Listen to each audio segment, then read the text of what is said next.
Hello everybody and welcome to the Isolation Conversation with me, Mark Stokes, a series of videos designed to discuss all things digital whilst working remotely in isolation. Welcome to episode 8 of the Isolation Conversation. Today I'm joined by Julie, Jamie and Natalie, and we're going to talk about the effects of lockdown on the charity sector. We spent a lot of time talking about businesses, employees, mental health and their well-being, but I want to have a look at how charities are able to continue providing the services that they do to the most vulnerable people in our society, and what effects the current situation has had on their ability to provide those services and also gain funding. Charities rely very heavily on us, on our time, our volunteering and our donations, so if you can get involved and help a local charity, please do. There's information at the end of the video on how you can actually provide that support. So without further ado, let's dive right in.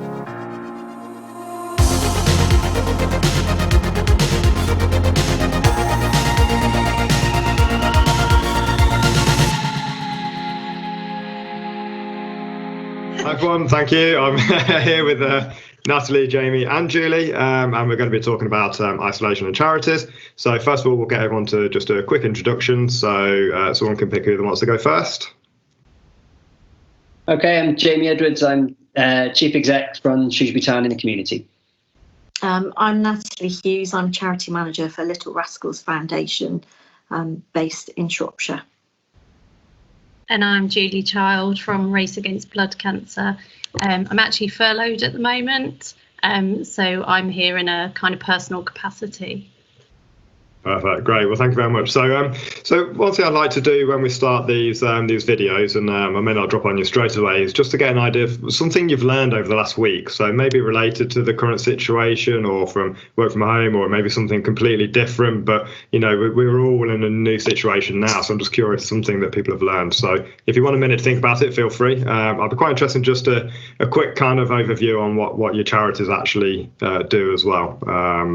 So that, yeah, I don't know if you want to just give a quick summary. Julie, if you can't talk about the charity and represent it, we totally understand that. We don't want to put you in any position. So, but yeah, just a quick background on the charities. Natalie, do you want to go first? Yeah, okay. So we were founded in 2016 by Ben and Dave as an offshoot from their business. Ben has worked with children and adults in residential care for some time previously. So has a really good kind of background in working with families and children with PAN disability. We've grown from 2016, offering after school and holiday clubs and family play sessions for children aged around 5 to 18. We're also looking to kind of be the link really between education and social care. In terms of our provision, we're looking at really tailoring it so it's person-centred. To the communication needs and interests of each individual child. It's heavily subsidised, which is where we have to do most of our fundraising, because childcare and activities for disabled children is expensive, mainly due to the one-to-one kind of staffing and provision that they need. Definitely, yeah. Julie? So Race Against Blood Cancer, again, a really young charity. So we were founded in 2015 by a group of professionals after a friend of theirs was diagnosed with multiple myeloma and informed that his chances of a stem cell transplant were limited because of his ethnicity. So the charity was set up to increase the volume and the diversity of the potential stem cell donors on the register. A lot of scientific terms there that go over my head. That's fascinating. Good, and Jamie? Okay, Shrewsbury Town Community, it's the official charity partner of Shrewsbury Town Football Club. We're one of 92 other charities that are connected to football clubs across the country. We work on 4 platforms of health, inclusion, education and participation. That can range from, like I said, a young 3-year-old having their first ever taste of football to a 70-plus-year-old taking part in one of our cancer rehabilitation programs. We engaged with over 14,000 participants last year. And like I said, the age range and the gender and everything, nothing comes into play with us. And we try and run 32, 33 different projects, like I said, across those areas. Fantastic. Well, good. Well, first of all, from my perspective, thank you, and for everything that you do to help people. Charity is something that's very close to a lot of our hearts, so it's a very worthwhile causes to be working for. So, great. Okay, so I guess to start with, then, I'm just curious to know, what's going on. So the current situation we're in, the global pandemic is affecting everybody at the moment. So just an overview. How's it affected your charities? I mean, Julie, I guess to start with, first of all, you are furloughed, so there's an impact here. So what's the impact that it's had on the charities so far? Yeah, so I'm the only permanent employee of the charity, though we have people that work with us on an event per event basis. And we've been working on a big cycle ride event, working with a footballer called Carla Keamy, who used to play for Wolverhampton Wanderers. And he was going to do a 555-mile bike ride around all of the clubs that he played for. And of course, that was set for the second week in May. So obviously, when that was cancelled, all of our unrestricted funding for the year pretty much went with it. We are hoping, obviously, to do the bike ride at a later date. But then without any income from that, we normally run donor drive events where we recruit potential stem cell donors. So of course all of those are cancelled. So at the moment we can't recruit any stem cell donors. So we can still send out the swabs so that people can register to join via our partner that we work with. So it pretty much the trustees made the difficult decision to press the pause button. Though we are a small charity, which means that we have low overheads, it also means that there aren't really any costs to cut. And obviously with such a young charity as well, and I'm sure we've all got the same issues because we're all quite small charities, the reserve situation for small charities is really tough. So the trustees made the difficult decision to furlough me. We've got a couple of people that I said work on an events basis, so they're volunteering to keep things going and do some bits and pieces online. We've had a couple of online fundraisers that have proved to be really good for the charity. And we're just continuing to raise awareness and trying to drive people that want to register and consider becoming stem cell donors to do that through the internet rather than on a face-to-face basis. Sure. That must be really, really challenging on a personal perspective from yourself, then obviously not being able to do anything for the charity to cover the furlough and just to watch people operate but not be able to get involved. That must be really, really challenging, something you're so passionate about. It must be really hard, that. Yeah, I think one of the problems with furloughs, and I totally understand it, that you can volunteer for other charities. So if you're on furlough, you can volunteer for another charity that you're passionate about. But I think, people that work in the charity sector, we have a different motivation by the very nature that we work in the sector, and there aren't huge benefits or, big salaries or whatever. We are passionate about what we do. And that is really difficult. And I think on an emotional level as well, I get a lot of job satisfaction. And that's quite difficult for me personally to deal with, because I get a lot from my job and from the work that we're doing as an organisation. And of course, that's all stopped. So that's quite difficult. So. Definitely, yeah. I think we'll probably talk a little bit about mental health in ourselves and other people and that going on, because it's a key factor that's been a big topic through all the videos we've done so far. So I think that's a huge factor. So, Natalie, so what's the effects on your charity so far? Then, what's are your business as usual able to carry on, or has it had an impact? And what's happening with yours? We've had a huge impact as well, because our centre, the business side of our charity, tends to support a lot of our fundraising as well. And obviously we've had to close our centre. So that's all gone. That income and revenue's all gone as well. It's also really quite difficult to hear about families becoming even more isolated that we serve and having their own mental health issues as well. That's been quite difficult to keep in contact with our families and our young people, because they tend to feel isolated as well, in normal times. And now you've got this extra issue to deal with, and the stress that they're under and things. And it makes you feel quite helpless, really. And I kind of feel very frustrated, with the best laid plans and things. You've got all these things you wanted to achieve and new projects and things, and you just have to press pause. Really, it's quite frustrating.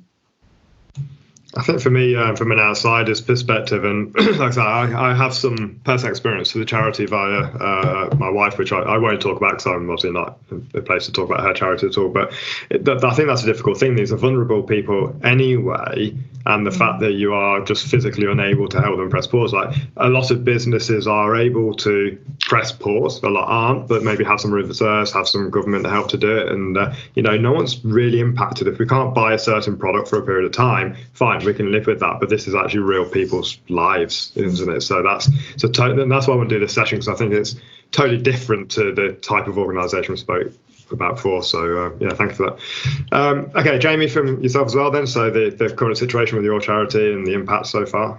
I think one of the best sayings I heard was the last week felt like a year long. So when we were in the middle of the crisis stage, and I don't want to sound like the government here, but we kind of approached it with crisis and adapt and go from there. So our crisis stage, we've got 30 staff and 30 casual staff that work for us. So at one time, salaried members of staff, we had 18 furloughed immediately, just to make sure. We had to think about the financial sustainability of the charity. That was the long-term aim, is obviously to be here for as long as you can. So we had to make those tough decisions to start with.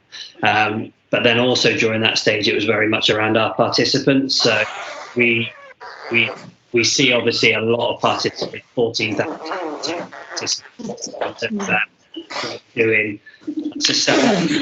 I hope that I'm glad I've actually come into the office today for the first time in 9 weeks. But yeah, we looked at all our vulnerable participants, so our cancer recoverers, our over 70s, our active ages, our disabled participants. They all received phone calls to see if we could do anything during that time, if we could help them. Had a great story from our health activator to one of the homes where the phones are being answered, because we moved forward from there. And then we started that, joining in. So we looked at how we could adapt and what we could do in terms of our delivery. We didn't want to. We tried to do everything to make sure that we weren't just going to hibernate and utilise the furlough system, because we knew it wouldn't. Although it helps, we still need an income of some sort, and we still need to KPI funded. It's kind of a different area to probably the other two charities here, that we have to still hit our KPIs. If we don't hit our KPIs, we are essentially probably got to give that money back, and that's going to almost kick the problem up the road. So thankfully to our staff, they worked really hard to adapt the majority of our delivery where we could to be online. So our primary school delivery is now completely online. So we're having these type of meetings with primary school teachers that we're supporting. Resources are going out to children. If I turn my camera around, the room next door is full of isolation packs. So to make sure that we're as engaging as we can do, we didn't want to be that. They're brilliant, the isolation packs, absolutely brilliant. I think that's amazing. Yeah, we've been lucky to get some funding where we've been able to send isolation packs. So we're now trying to get over the barriers of not everybody's got technology. So I've got 15 tablets in my office here that are going to have data and go out to those people that can't access the internet, to ensure that we can keep connecting. And I think probably at the stage now where, although the lockdown rules are starting to ease, those that are still going to be in isolation for a long time is where the majority of our work's going to go. Even saying that, all that we've done and the measures we've taken, we have lost around £140,000 worth of income over this initial 3 months. Football being football, and I would say 90 to 95% of our delivery is face-to-face. And until we know when grassroots football can come back safely, we run 2 other facilities as well that offer facilities to be hired out. They're completely closed at the moment, and there's obviously income attached to that. So I'm keen to hear what the new furlough rules are going to be today in terms of how we can stretch that forward. And I think when you said about one thing that you've learned, I think we've learned that we can work from home. That's a definite thing we can do. But I think everyone's got to be really careful that everybody's situation is different. We've obviously had the chat about children and having to work around, and it can be difficult with children. But also, we employ a lot of sort of early 20 staff or 20 years old staff, and you have to think about, they might not have a workspace in the house. It might be the bedroom that they've got to work in because they're parents or whatever. And I find it brilliant that I can go and play with my 3.5-year-old at the end of work, and it keeps you busy. But if you're isolated in your house, you're working all day, you worked in your bedroom all day, and as a late teen or early 20s, that's a really difficult position to be in. So although we want to keep a lot of the work from home going on once we come out of lockdown, I think we've got to be really careful with how we do that, and like I said, look at everybody's individual circumstances, because it's not easy. And during this time, everyone's got a little bit of patience, but I'm sure that'll soon wear thin once there's not the excuse of, well, you've got to have children at home and stuff like that. So it's just finding a happy medium of how we're going to work that, to be honest. Definitely. And from a more corporate enterprise perspective, where I normally operate, and I've seen that happen a lot. I've seen a lot of people be okay with it because, I've been a remote worker and a home worker in the past. I'm an office worker as well. So I've always had that. And but over the last 5-10 years, I think people have been more, businesses have been more open to people working from home and more accepting of it. But even now, like I say, kids running around the background, pets jumping up and down, people are okay with that. Everyone's in the same. That's the thing. Yeah. Yeah. Somebody might, if it's not my kids, it's my dog. But yeah, you say people are okay with that. And I think for me personally, I am seeing a significant and I think long-term change. I think one of the questions I do have is whether we think people slip back into old habits, or how long we need to be working and living in this way for it to become normal, what the new normal is that everyone's talking about. So I think people will be more okay with it going forward. And it's been nice. I feel like it's broken down some formality. So when I'm working with customers or suppliers, actually the conversations I can have with them have become less formal, and I feel like I'm actually a lot more productive with them because I feel like I'm connected with them better. Yeah, I think our communication across our organisation has got better 10 times.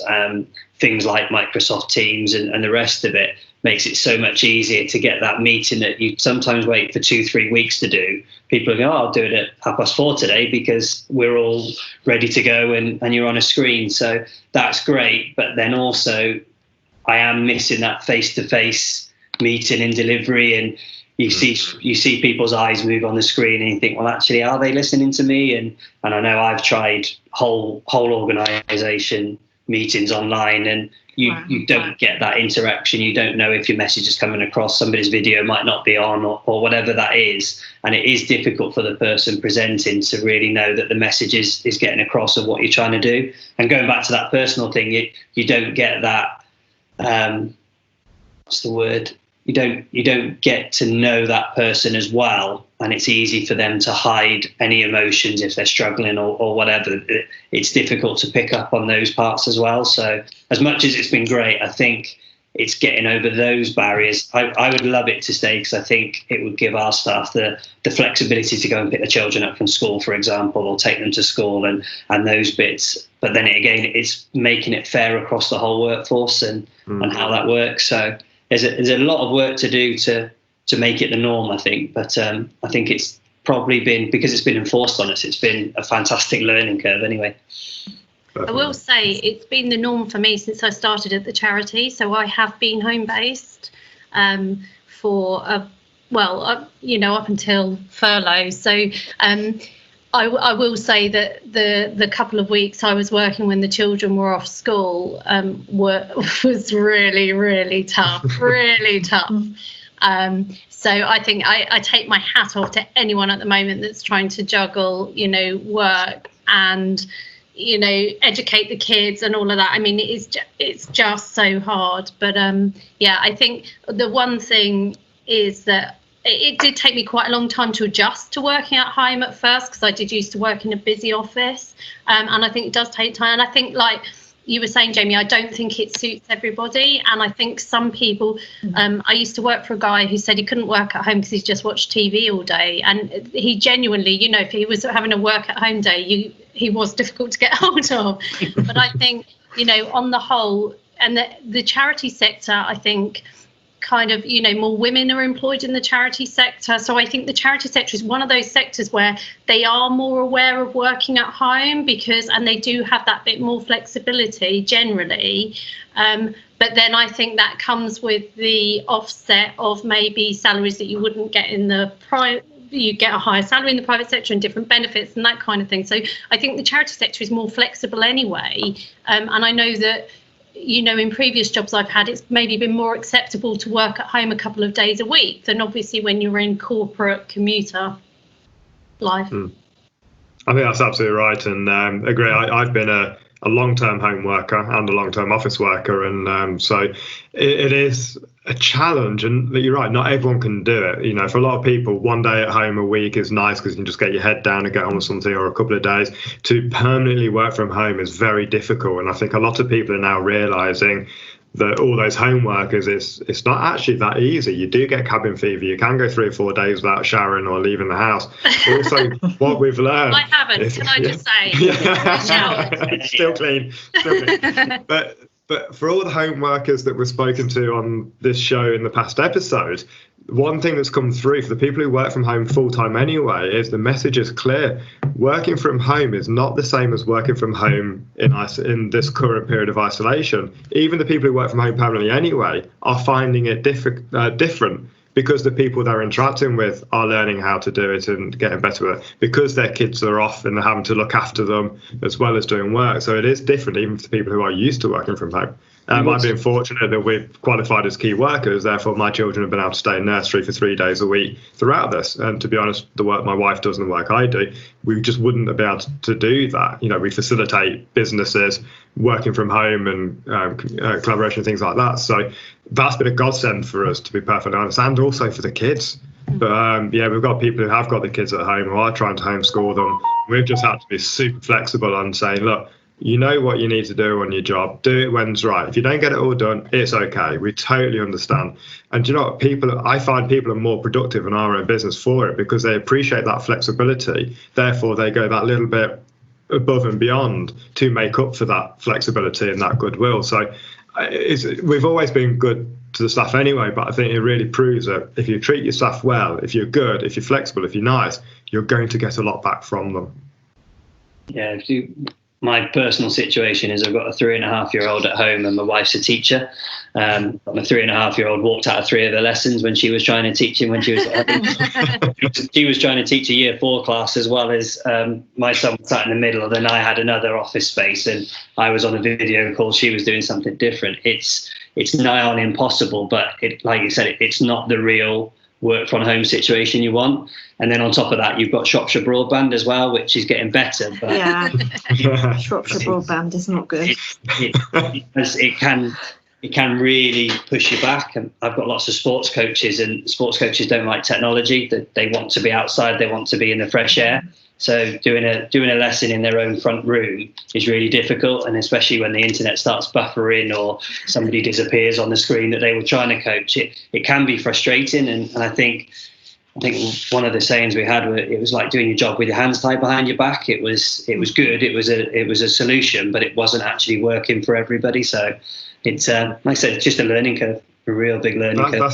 That's a really interesting point, actually. The technology available and the internet connection available. So in my business, we're all technologists. You know, we're software developers. We basically have the fastest broadband we can possibly get because we're geeks and we're nerds and we're technologists. But the people who aren't technologists, or older people or young people, you know, who can't afford it, then there's differences there, and that definitely is a barrier. And also it makes us realise that actually internet connection of a sufficient level is actually it's become a utility. It's not becoming. I think it's become a utility. And for how much everyone's been banging on about it for the past few years about getting it out there, get it to remote areas, it's actually separating out people who can and who can't. And there's becoming a technical divide, a technical class system essentially of people who can and can't operate in times like this. That's a huge challenge. I found it really, you'll probably be able to answer the question, but I live in proper rural South Shropshire, so there's a field and some sheep outside my house, and that's about it. I've got a great internet connection. Then I've got people that live in built-up towns that are really struggling to do a video call. I just can't quite get my head around the fact that that's happening, and it's like we spoke to all staff as the crisis sort of started. We said, look, are you able to work from home? What technology do you need? How do you need help? What is your broadband like? Yeah, everything's fine. And we just, first 2 or 3 weeks, we're having issue after issue and sending laptops out to people and tripods because they were filming sessions and whatnot. It was just absolutely crazy at times.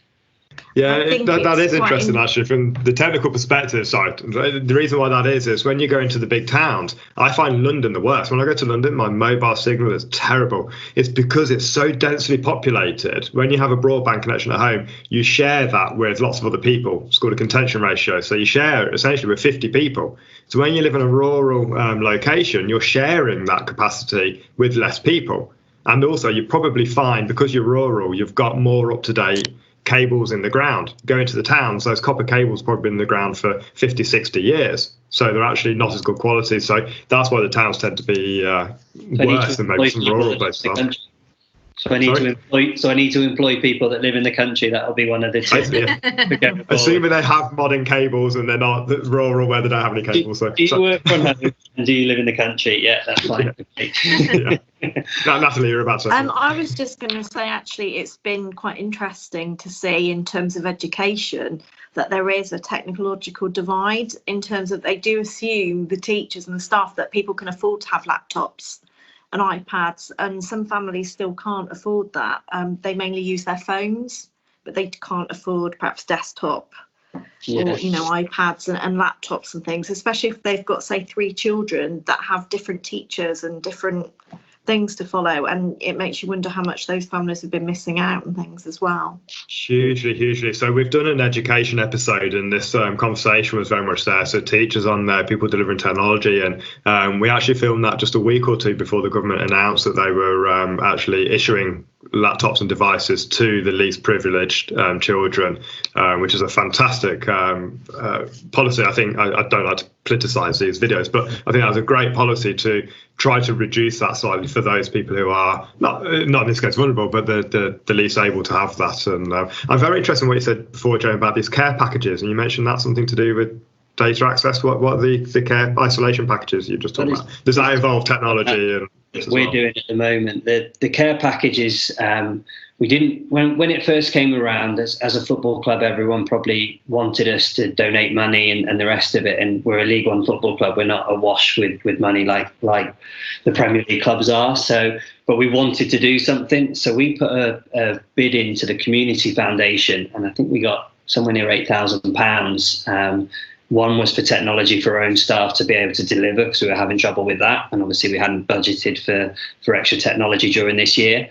And the other one was to send tailored isolation packs out. So, for example, some of our disability group have all received some cones, bibs and a football and something that they can take part within their garden or even within their living rooms take part. Our elderly engagement have received a Pilates mat or a gym mat, some puzzles, some bird seed, anything that links into what our health activator is doing. And with that, we've got a certain amount of tablets that we've put data packages in. We've tried to lock them that they can get onto Zoom with 1 or 2 touches of the button, and then we can literally ring them to tell them to put the passcodes in and whatnot. And then that's where we're hopefully going to reduce the social isolation barriers that come around from this situation. So that's been fantastic. And then on the other one around the education and the gap between education that's been caused, we run a project called NCS, the National Citizen Service, that I'm sure a lot of the what did we have last year? 450 children that came through, or young people, and they raised £30,000 for other charities across Shropshire, or across the country actually. And that's a national initiative. I think it's 25, 30,000 young people that go on it across the country. They've converted that this year because obviously a lot of the programme is around face-to-face delivery and residentials and taking children away and team building. We had some news yesterday. It's not official yet, but we're actually going to be working directly with the schools over the summer holidays.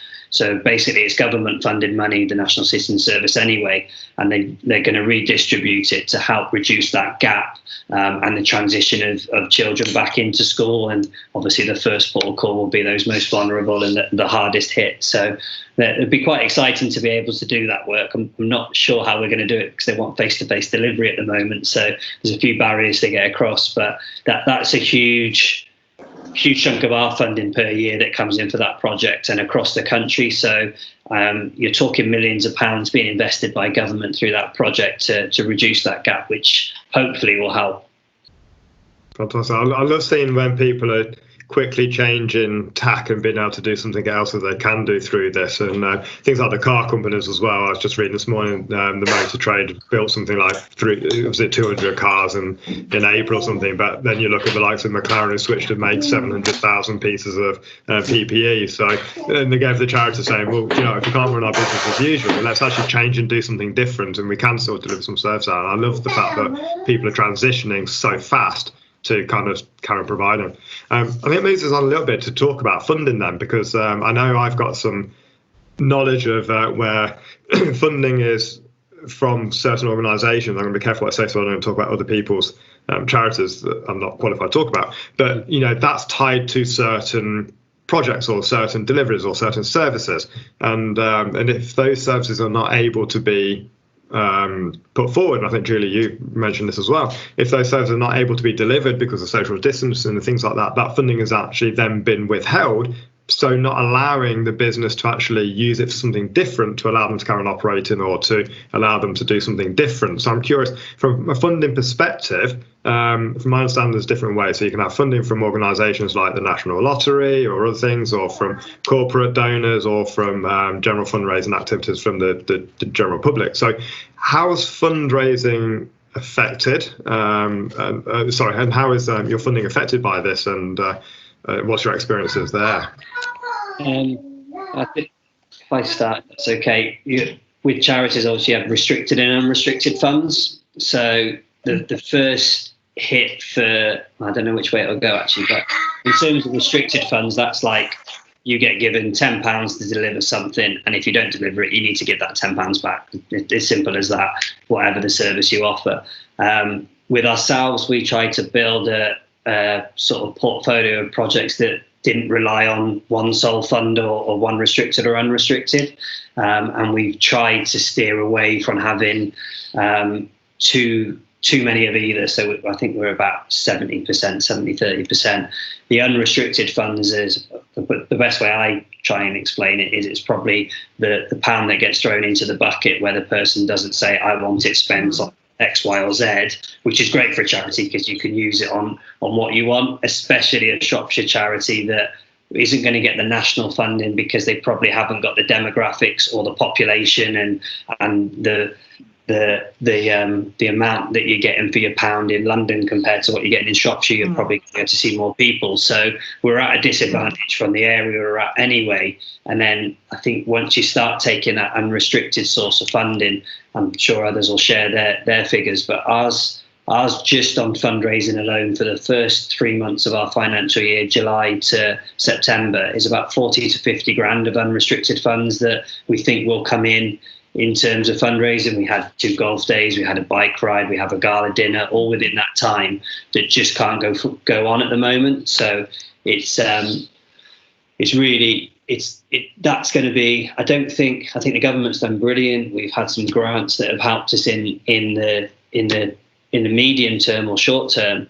And then a lot of, and I'm sure the two that are looking at the screen now will say exactly the same, if you're not a front-facing, frontline COVID responder, then you are really struggling to get any funding for your charity right now. So where we've adapted to do a bit and hopefully agree. Charity, it's not it's not going to help us come September, October, November, early into next year, where those corporate people that were giving are going to slow down as well, because they're going to cut their cloth.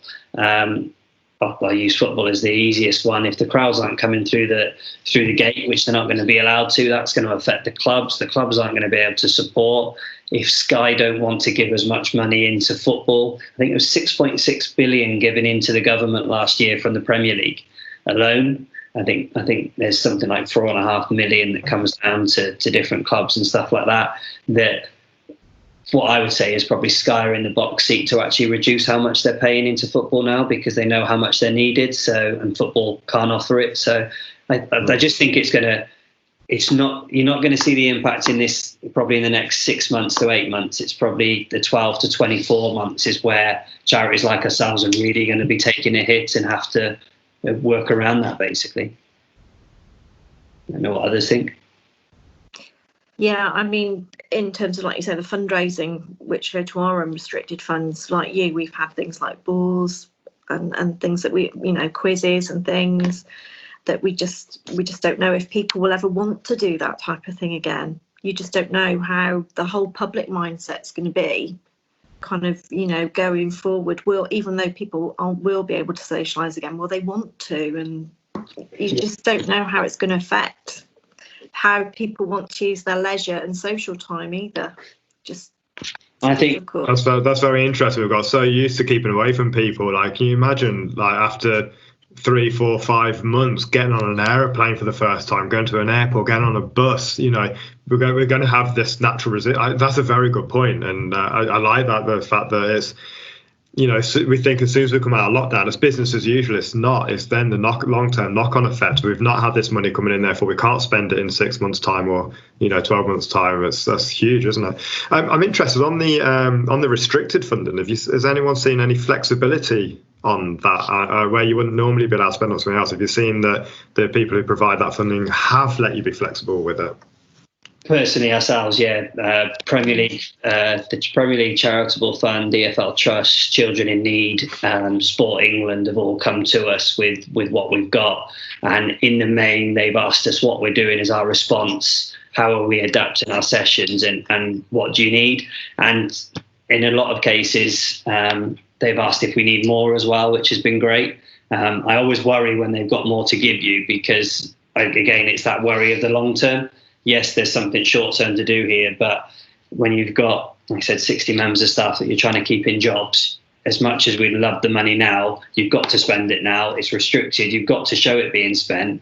I need it 12 months later, basically. So it's keeping an eye on that. And going back to the fundraising, mainly the good fundraisers are the mass participation events. And that's going to be the last thing that comes back online. So, like you said, your gala dinners, your marathons, whatever it's going to be that people are doing, they're just not going to be able to do them for a long while yet. So that's probably I'm hoping the people that would attend those kind of events would still be willing, if they're able, to provide some donations off the back. So, okay, we realise that we're not going to get something back for our donation in the gala dinner, but do you know what? Here is a donation anyway. I know a lot of people, finances are squeezed as well, so they might not be in a position to do that, but hopefully there's going to be a lot of people who will understand that those things are missed. I think in a few minutes I'll tie up the conversation with how people can help, and we'll come on to that. So hopefully people will see some goodwill. And I've seen a lot of people saying, do you know what, I bought this thing from this company, I can't go through it, but I'm not going to ask for a refund because I'm going to help support that company so that they don't go under. And I've seen a lot of examples of that where people do have maybe the finances personally to be able to do it, and that's nice. I understand a lot of people can't. I think we have to keep ourselves away from the news in a certain fact as well. It's been quite frustrating that obviously you are going to get the horror stories and the businesses that are going out of business, but I bought a bike the other day and I couldn't get a bike for love nor money. Golf clubs are going through the roof at the moment. Supermarkets are doing fantastic because all the restaurants are shut and everybody is eating at home. So I think if we can keep ourselves positive and like I said, try and pinpoint those companies that have done well out of coronavirus, as putting it crudely as that, and hopefully they're going to want to give back as well and get, like I said, everybody can get back on their feet quite quickly. We're hoping in terms of when our football facilities start to open back for hire, that there's going to be kind of that vacuum of, we haven't had football for 6 months, we've got to go and play football. So hopefully that's going to make up for some of the lost time that we've had or loss of earnings. So hopefully that's going to be the same with fundraising. When people are allowed to do it, they're all going to want to do it. And I love what the NHS have done and all the fundraising that's gone in, but I'm sure everybody on here will be slightly jealous with how easily they've managed to raise money over this time. People are throwing money for a good cause, but when you run a charity, you're being told to tell people how you spend every single penny, and you see millions and millions going into the NHS. And it was great to see Captain Tom's money being shown. Actually, this is where it's being put into the NHS charities, which was a breath of fresh air, to be honest, because at one stage I was fearful that all that money was just going to go into a black hole somewhere. So it has been nice to see that there's been a bit of a steer on where that's going to go. And like I said, I just think there's a bit of corporate social responsibility is going to be massive for those companies that have done very, very well out of the crisis. I know it wasn't their fault, but hopefully they'll be able to give back as well. I think one of the things that certainly I've come across, because obviously my friends and family are very aware that I work for not just a small charity. I mean, small charities are considered anything under 1.5 million, so we are tiny in comparison. Is that when the government announcement came out about the extra funding that was being given to charities, they were like, oh, well, you'll be all right now. Isn't that brilliant news for your charity? But I think, as Jamie was saying earlier, those that are doing a frontline COVID response and have been able to adapt to that are obviously at the forefront of the queue for that money. And the chances of charities like ours, which are, way down the line, getting any of that. So I think we've had that opposite. Well, isn't that brilliant news from the government? You guys will be okay now. But when you're looking at the criteria for even the government funding that's coming out and being distributed through the National Lottery and organisations like that, you're still not meeting that criteria. And I think for all of us, and I'm sure Natalie's the same, because I think we're maybe a newer charity than the charity that Jamie works for. So we have less trust and foundation funding and rely more on like individual giving. I mean, certainly I don't know about Natalie, but certainly we're relying on individual giving, corporates, rather than trust and foundations. We're really early in those trust and foundations relationships. And the trusts and foundations that we've been successful with are for a restricted role, which luckily for us, we didn't actually recruit, because that person couldn't be doing their job at the moment because there are no face-to-face events happening for donor recruitment.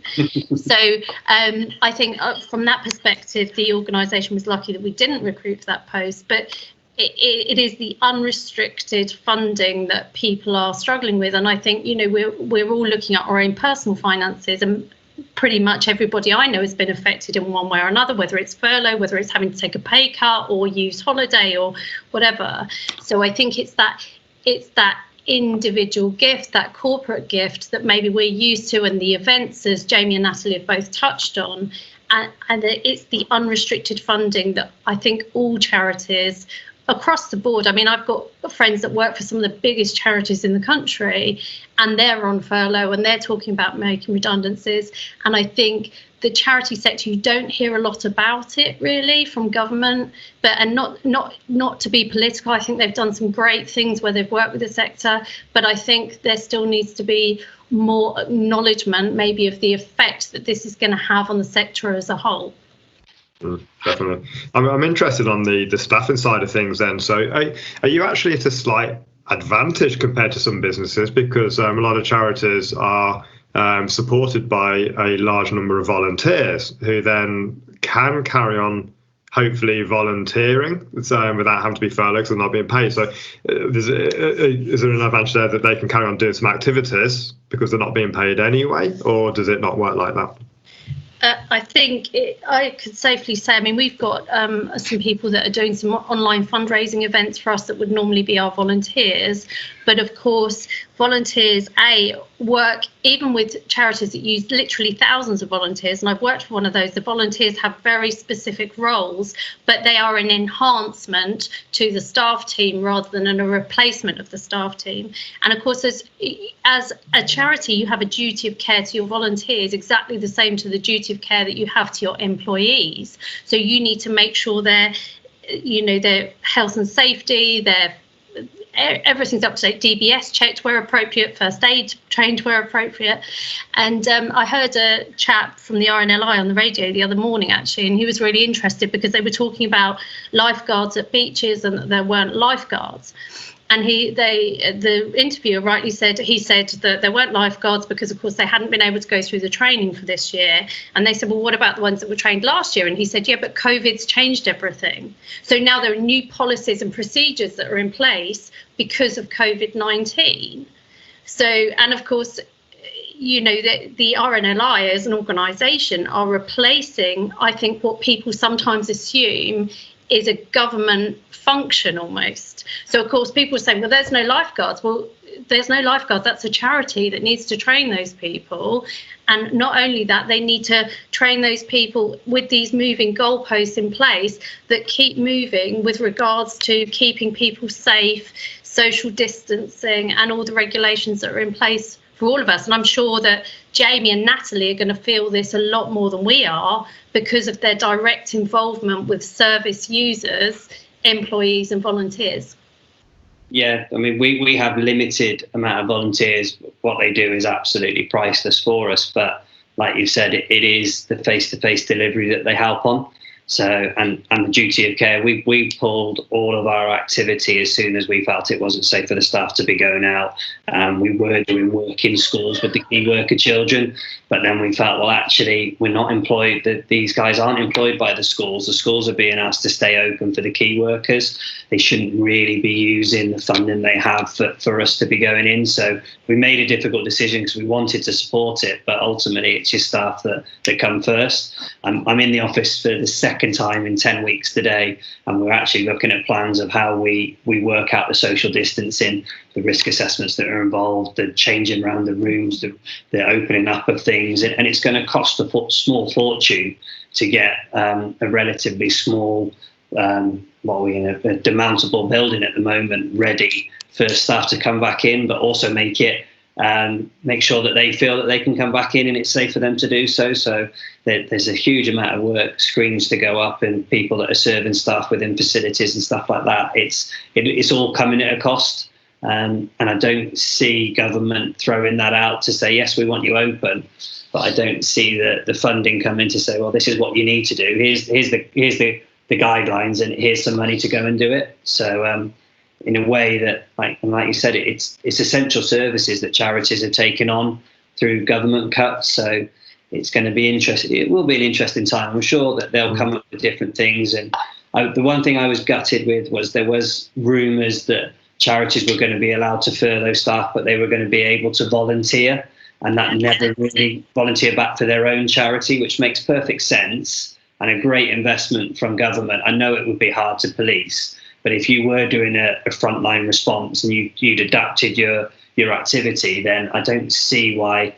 We've got 200 isolation packs to go out. I've got 18, 19 members of staff on furlough that can't go and deliver them, that are CRB checked, that are trained, that have everything there, that it isn't what their day-to-day job is doing, but the furlough rules say that you can't go and do that. It's crazy at times that there's been no flexibility, but I appreciate that it's been short notice to do it. Yeah. Is there any collaboration between charities then to charities, say? Can't they? Sorry. I was going to say you're kind of crossing. Yeah, that's the thing, and I know that certainly there were some charities that were trying to set up sort of a central database almost where they could match charities to people. So that, and there is quite a lot of that going on in the charity sector, and maybe peer-to-peer groups that I'm in on Facebook or whatever, people are saying, oh, can anyone help me with this? Has anyone got a few days to do this, and create a strategy? And I think that's amazing, but I also think that we're really lucky in the charity sector that people are very open about sharing information, and much more than in other roles I've worked in, that we all kind of do want to help each other, and there is that, I suppose we're less sensitive perhaps than maybe other sectors. Less competitive, isn't it? Yeah. At times, and people are happy to share. But yeah, I think those cross-workings are absolutely brilliant, but they're absolutely needless as well. For one rule to be changed, you could have a workforce, you could have the funding you need, and you could have you could have probably gone to funders and said, right, can we stop our delivery now because it's just not possible? Let's start that back up in September. But right now, if you give us that 80% of furlough, we'll make sure that our staff work 80% of the time, but directly on a COVID-19 response. And that would have been they've had to put 750 million in anyway to charities. It's probably a way that they wouldn't have had to actually have done that in the first place. So I think we're all waiting, aren't we, for the new furlough rules as well. Sorry, they're talking about these changes in furlough that might enable people to work part-time. And I'm certainly waiting with bated breath for that. You know, I really want to get back to work, and you know, your team think this, your team think this, we all think this. So I think that's going to make a big difference, just to give charities a little bit more breathing space for a few months, particularly if, like us, you've got a tiny amount of reserves. And without the furlough scheme, I wouldn't be sitting here representing the charity at any time. So. And it would be nice to see that, and you would hope that, again, this is my personal opinion and without trying to politicise anything, but it would be nice to see charities be treated as a special case with some rules like that, saying, you know what, you can, as you said, Jamie, go back and deliver those packs. And in some of the cases, you would hope most charities, by the nature of what they do, are open, honest, ethical, moral, and will do things the right way and be trustworthy. So hopefully it would be nice if we could see those kind of special rules to enable you to help those vulnerable people. So I would love to see that. I think at the time, we're kind of just running on the time a little bit without making the video too long. Well, I'd like to just finish off with, it's just if you can just give a few thoughts on how people can help you. So if people are slightly inspired by what they've heard today and they are willing to help, then how can people out there, you know, maybe help the local charities? What can they do that's going to benefit you? Is it give money? Is it give time? What's the best thing people can do to help you? I think, I think anybody that's supported any charity that's meant anything to them, please don't underestimate the power of any gift. Because I think sometimes people think, oh, you know, I don't want to just give £2 or £5 or whatever. That £2 to that charity, if every one of their supporters gave that £2, that's massive. So I think if there's a charity that means to you and you can afford just to give them a couple of quid, gift aid it if you can. That just means everything to the small charity sector at the moment, I would say. I think with the crisis that we've had, a lot of people are very set now on supporting local businesses. So I'd just like to say, you know, support local charities as well. And talk about us if you can as well, raise awareness, talk about us, share our pages on Facebook, on Instagram, to raise our profile, things like that, really. Yeah, I think the same thing. I think as much as there's been some real downbeat stories and people losing jobs and cutting cloth, there's been a lot of opportunity for some people, lucky people, to be able to save during this time, i.e. fuel bills and whatnot. And if they can spare anything to go to any charity, it means the world. A pound's a pound, whether it's £1,000 that somebody gives or a pound, it's those accumulative totals that can come up. Everybody here has got fundraising events. So like you said, if it's 10p or if it's 10 quid, it all goes to the same cause. So it's a combined effort, I suppose. And I'm not here kind of representing any particular charity, but I know from other people I've spoken in the charity sector, I'll just add one thought on for people to consider as well, is a lot of people maybe don't want to just give cash to charities. They like to give a bag of clothes to a homeless charity or some tins of food to some charity as well. What I've heard people say, and you guys can echo this or not, is that isn't necessarily the most helpful thing, because you end up with people having to sort the clothes, wash them, check they're okay, process them, get them out there. Same with cans, you end up with tons of cans of tomatoes on a shelf, not necessarily what you need. So in a lot of cases, what I've heard is cash really does help the most, because then you have the flexibility to put that to the best possible use. So for me, I would say check with your local charity on how they are best supported, and go that way if you can do. Absolutely. I think that communication between the donor and the charity is really important. And like you say, if you can't give cash, ask them how you can help. And, you know, from our perspective, we'd love people to sign up to the stem cell register. And that is something that would, you know, for people that are eligible, and they can check their eligibility online, but that is something that doesn't cost anything, but ultimately could save somebody's life. And that's what we're here for. So I think there are ways that we can all support the charities that we want to support that aren't necessarily cash, like you say. Yeah, and maybe people have the opportunity to commit some time as well. So, like I say, if people have got isolation packs that's sitting there to be delivered, if people are there and it's the RCRB check, then maybe you can get in a car, deliver some of those packs as well if you qualify for that. So there's other ways people can do it. With that, there's a lot of skilled people that are furloughed right now, and there's a lot of small charities, even ourselves, that would love a graphic designer, would love some internet support, whatever it may be. If they're furloughed and have expertise, then charities aren't going to turn those away to give them that support that they would usually have to pay for. Again, it's going to save them further down the line having to use budgets and the unrestricted money on stuff that we want to do it forward facing. So anything like that with a furloughed staff is time that you can do from home would be perfect. What a great thought. I love that. Super. Well, thank you very much, everyone. I think we're definitely running on time. I found that really, really interesting, really useful, and I really hope kind of people do come out and support local charities as well as the big charities as well. So, you know, it's easy to forget about the small charities. So thank you very much. For me, that was very insightful, and I really appreciate you giving me time to talk to us today. Thank you. Thank you. Thank you. Thanks for joining the Isolation Conversation. Visit our website www.thisisattollo.com for latest information, or hit the subscribe button and the like button to make sure you never miss an episode. Whilst you're at it, if you found value in this episode, we'd really appreciate you leaving a comment below or sharing a link to the show with your friends and colleagues, and that would really help us out. Be sure to tune in next week for our next episode, and until then, it's a huge thanks from me for watching.